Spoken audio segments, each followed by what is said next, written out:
If there is one skill that predicts whether your child will grow up confident, resilient, and emotionally safe, it's the ability to set boundaries. Not with aggression, not with fear, but with calm, clear self-respect. Most of us were never taught this growing up. We were taught to be good, to be quiet, or to keep the peace. So when our children struggle to speak up, freeze in conflict, or let others cross their limits, it's not because they're weak, it's because no one has shown them how. Today, I'll walk you through the science-backed way to teach your child to stand up for themselves, even if you're still learning this skill too. Research in child psychology is incredibly clear. Children who learn healthy boundaries are safer, more confident, and far less likely to be bullied. Studies from the University of Virginia show that early assertiveness predicts stronger emotional resilience in adolescents. Bullying research finds that the single most effective protective skill is not fighting back. And it's not avoidance, it's the ability to communicate a boundary clearly. Harvard's Center on the Developing Child also notes that children who can say no safely develop stronger self-regulation and decision-making skills throughout life. So let's be clear. Boundaries don't make children rude. They make children safe. They help them trust themselves. Kids usually struggle with boundaries for 3 reasons. First, they worry about hurting someone's feelings. Children are wired to protect relationships, so speaking up feels risky.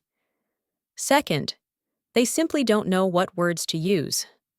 Most kids freeze, not because they don't want to speak, but because they lack a script. And third, many children think that setting a boundary is mean or disrespectful, especially if adults around them have corrected their tone more than their message. But here's the good news. All of this can be taught gently and powerfully. Psychologists use a simple, effective, 3-step boundary formula that works beautifully for young children. Step 1. Name what's happening. You're taking my toy. You're yelling. You're too close. This helps the child stay grounded and clear. Step 2. State the boundary in a short, calm sentence. I don't like that. Stop.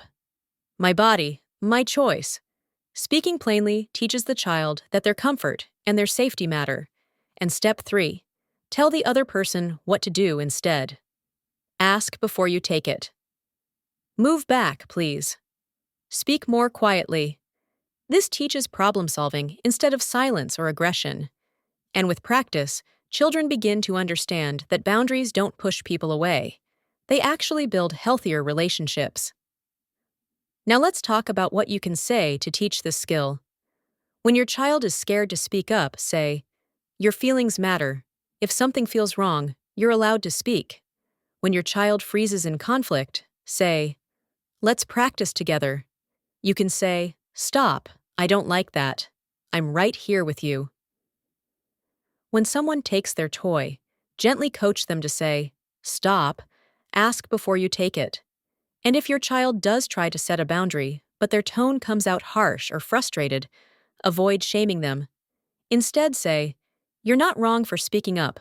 Let's try those words again in a calmer voice." You are refining the delivery while respecting the message.